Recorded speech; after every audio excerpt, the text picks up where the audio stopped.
여러분, 사람을 어떻게 정의하십니까? 세상은 사람을 많은 말로 정의합니다. 가장 많이 듣는 말이 호모 사피엔스입니다. 어떤 뜻이냐면 사람은 지혜로운 존재다 생각하는 존재라는 뜻입니다. 또 어떤 사람은 도구를 사용하는 존재다라는 뜻으로 호모 테크니쿠스라고 정의하기도 합니다. 또 어떤 사람은 사회적 존재라고 해서 호모 소시올로지쿠스라고 부르기도 합니다. 또 어떤 사람은 문화적 존재이다 라는 뜻에서 호모 컬처니쿠스라고 부르기도 합니다. 그런데 저는 오늘 사람을 이렇게 정의하고 싶습니다. 사람은 상처받는 존재다. 사람들 중에 상처가 없는 사람은 없습니다. 저희 집안에 9살 꼬마 병욱이도 때로는 이런 말 합니다. 나 상처받았어.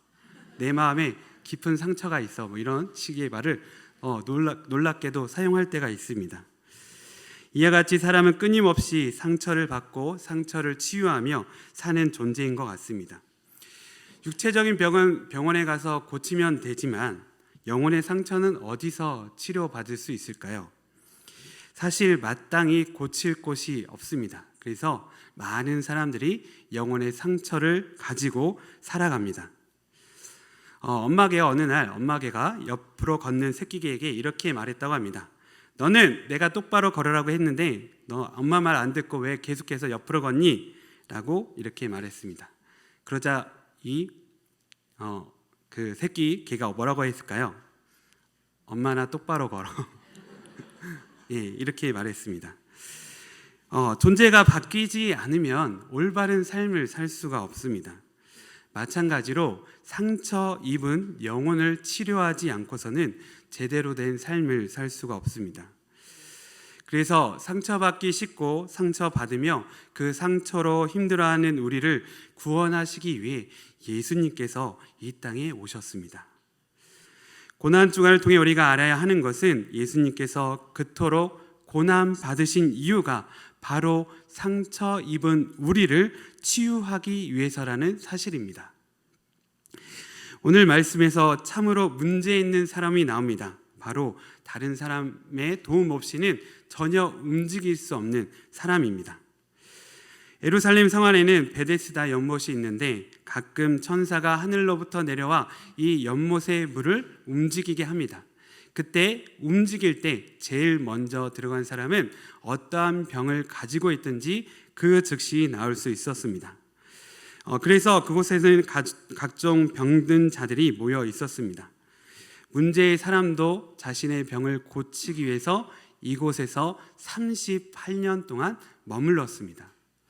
근데 이 38년이 이렇게 우리 피부에 와닿지 않는데 제 나이에 38년을 더해 보니까 제 나이가 83살이더라고요. 그리고 반대로 38년을 빼보니까 제 나이가 7살이 되었습니다. 7살 때부터 지금까지 제가 전혀 걷지 못하는 상태라면 정말 고통스럽겠죠. 아니면 지금부터 83살까지 늙을 때까지 그렇게 전혀 몸을 움직이지 못한다고 한다면 정말 힘들고 어려운 일인 것 같습니다. 문제는 이런 사람을 도와줄 가족 한 명, 친구 한 명도 없었다는 것입니다.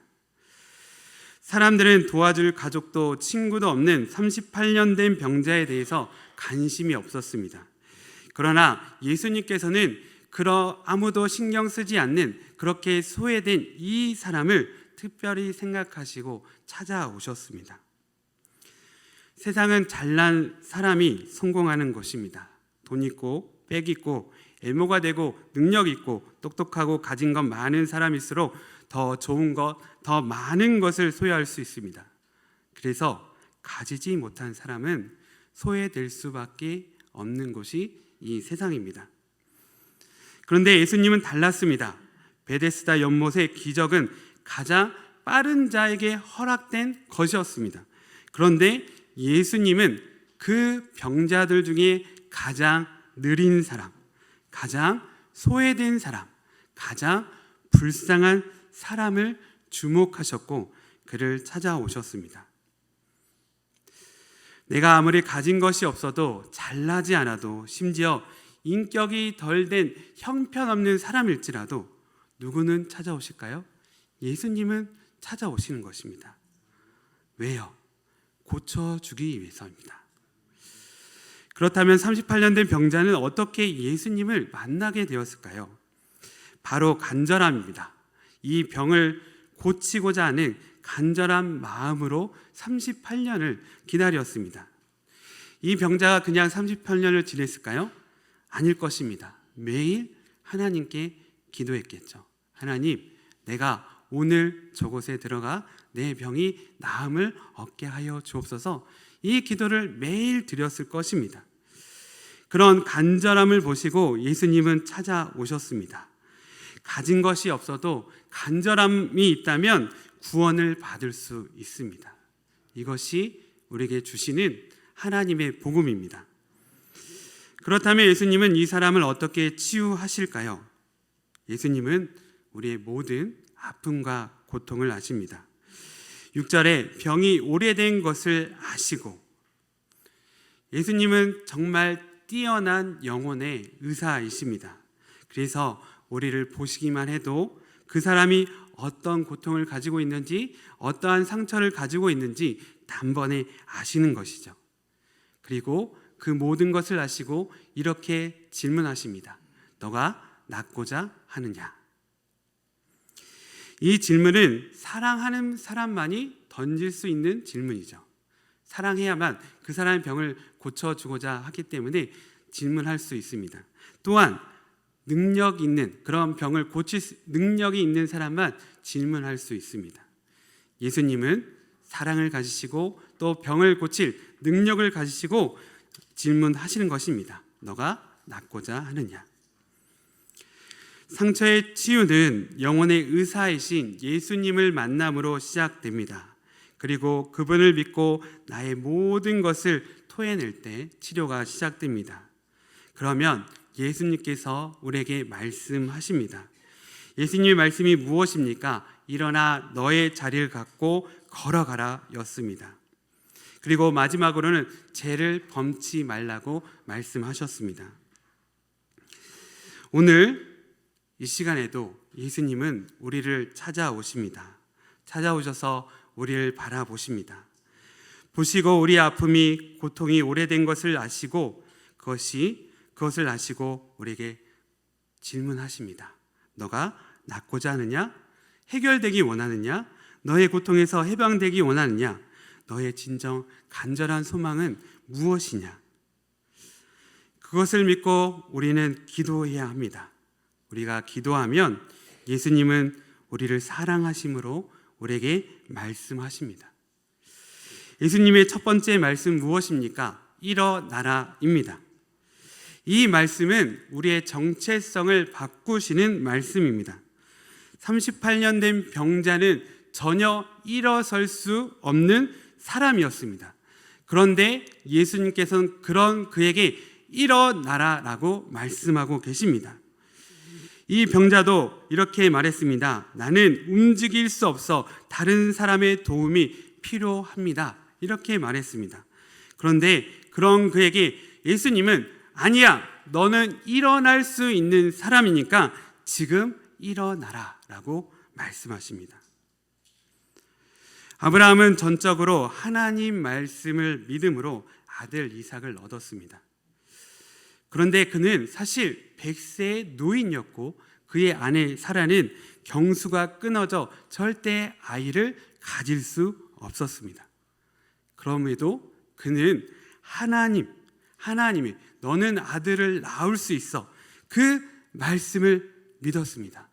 그래, 나는 아들을 낳을 수 있어. 그 말씀을 믿음으로, 그 믿음대로 아브라함은 아들을 낳게 되었습니다. 일어날 수 없는데 하나님 말씀을 믿고 일어나려는 사람은 일어날 수 있습니다. 10명의 정탐꾼은 우리들의 능력으로 가나안 땅을 절대 정복할 수 없습니다. 그 일은 불가능한 일입니다 라고 말했습니다. 그리고 그들의 말은 사실이었습니다. 반면에 여호수아 갈렙은 하나님 말씀을 믿었고 그들은 이렇게 말했습니다. 우리는 가나안 땅을 정복할 수 있습니다. 그리고 그들의 말 그대로 이루어졌습니다. 할 수 없다고 하는 사람은 가나안 땅에 들어갈 수 없었고, 할 수 있다라고 생각한 갈렙과 여호사는 가나안 땅을 정복할 수 있었습니다. 요셉의 형들은 요셉의 꿈을 듣고 그것이 어떻게 이루어질 수 있냐라고 비웃었습니다. 그리고 심지어는 요셉이 그 꿈을 이룰 수 없도록, 절대 이룰 수 없도록 애굽의 노예로 팔아버렸습니다.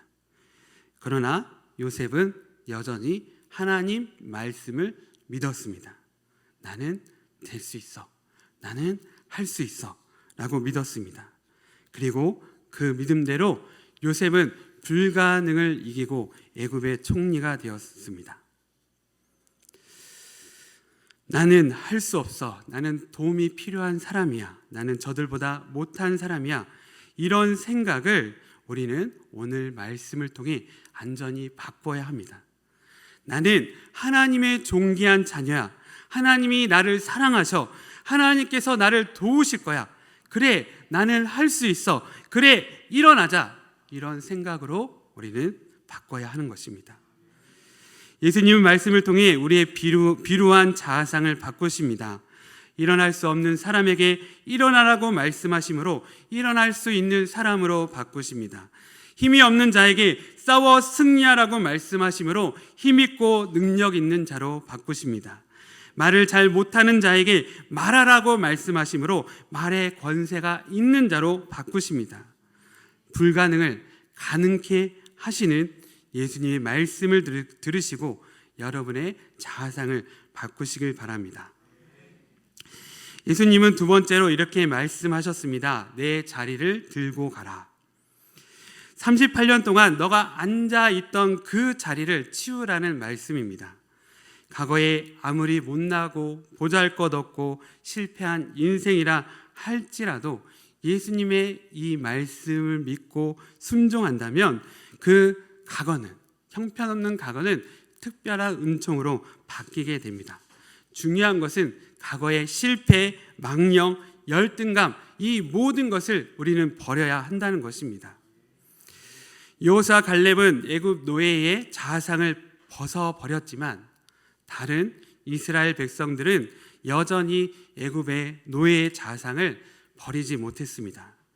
그들은 여전히 메뚜기였습니다.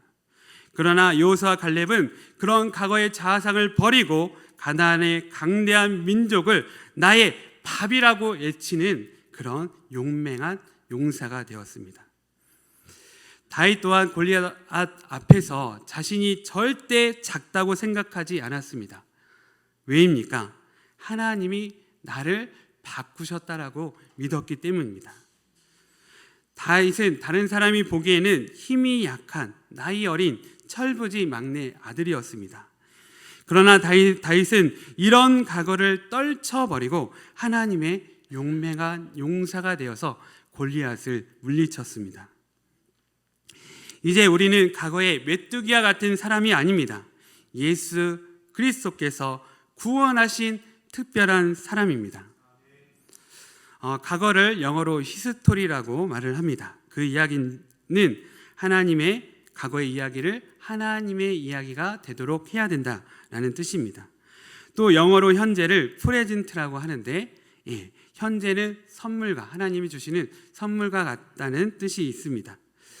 이를 성경적으로 풀어보면 과거의 아픔, 실패, 고난, 수치를 하나님께 맡기면 하나님께서 그것을 받으시고 우리에게 빛나는 현재의 삶을 선물로 주신다는 뜻입니다. 과거를 부둥켜 안고 살아가지 마십시오. 현재라는 빛나는 하나님의 선물을 받기 위해서 과거의 망령을 주십시오. 과거에 사로잡힌 사람은 미래적인 소망의 삶을 살 수 없습니다. 과거를 치우고 현재 지금을 붙잡아야 합니다. 가장 소중한 금은 무엇일까요? 지금입니다. 지금. 세 번째로 예수님은 걸어가라고 명령하셨습니다. 사람이 걸어갈 때는 뭐가 있죠? 목적지가 있습니다. 가고자 하는 목적지가 있을 때 걸어가는 것이죠. 즉 예수님은 목적 있는 삶을 살라고 말씀하십니다. 한마디로 꿈이 있는 사람이 되라고 말씀하고 계십니다. 나를 꿈꾸게 하는 비전을 소유하시길 바랍니다. 그리고 그 비전을 갖기 위해서 하나님이 지금 나에게 주신 사명에 충실하시길 바랍니다.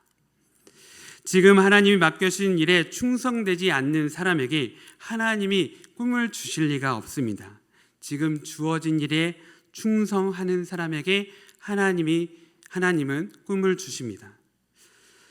성경의 미래라는 말은 히브리어로 아하리트라고 합니다. 그런데 이 히브리어 아하리트라는 단어에 종말이라는 뜻이 함께 담겨 있습니다. 즉 모든 미래는 결국 하나님 앞에 서는 것으로 종결된다는 의미가 있는 것이죠. 그러므로 미래를 생각할 때는 반드시 하나님 앞에 내가 어떤 모습으로 설 것인지를 생각해야 합니다. 하나님이 주신 꿈을 이루어서 하나님께 잘하였도다 충성된 종아라고 칭찬받아야 하지 않겠습니까? 이런 멋있는 목적을 가지고 살아가시는 성도님들 되시길 바랍니다. 마지막으로 예수님은 죄를 짓지 말라고 말씀하셨습니다. 우리는 죄라고 하면 윤리적이고 도덕적인 죄를 먼저 생각합니다. 그렇지만 성경에서 말씀하시는 죄는 우리가 생각하는 죄와는 조금 다릅니다. 하나님이 말씀하신 죄는 영적인 간음을 말합니다. 즉 죄를 짓지 말라는 것은 하나님보다 다른 것을 더 사랑하지 말라는 뜻입니다. 하나님을 온전히 순결하게 사랑하라고 예수님은 말씀하셨습니다. 여러분, 일어나 내 자리를 가지고 걸어가라는 예수님의 말씀이 여러분의 귀에 들리십니까? 여러분에게 주시는 말씀이라는, 나에게 주시는 말씀이라는 확신이 있습니까? 그렇지 않다면 예수님 앞에 간절해져야 합니다. 한마디로 예수님 앞에 불쌍해져야 합니다. 자신이 불쌍하지 않다고 생각하기에 간절함이 없고, 간절함이 없기에 나를 찾아와 물으시고 들으시고 말씀하시는 예수님을 만날 수가 없는 것입니다. 우리는 흔히 하나님께 나의 좋은 것을 드려야 하나님께서 그것에 감동하셔서 나에게 좋은 것을 주실 것이라고 오해합니다. 그런데 예수님은 이런 우리들에게 이렇게 말씀하셨습니다. 수고하고 무거운 짐진 자들아 다 내게로 오라. 시편 51편 17절 말씀, 하나님께서 구하시는 제사는 상한 심령이라. 이 말씀의 뜻은 무엇입니까? 나는 너희의 아픈 것을 다 알고 있단다. 그러니 그 모든 아픈 것을 솔직하게 나에게 가지고 와라. 그러면 내가 너의 모든 아픔을 치료해 줄게. 그렇지 않고서는 나는 너를 치료할 수 없고, 너를 도와줄 수 없고, 너를 구원해 줄 수 없단다. 제발 그 아픈 것을 가지고 나에게 나오려.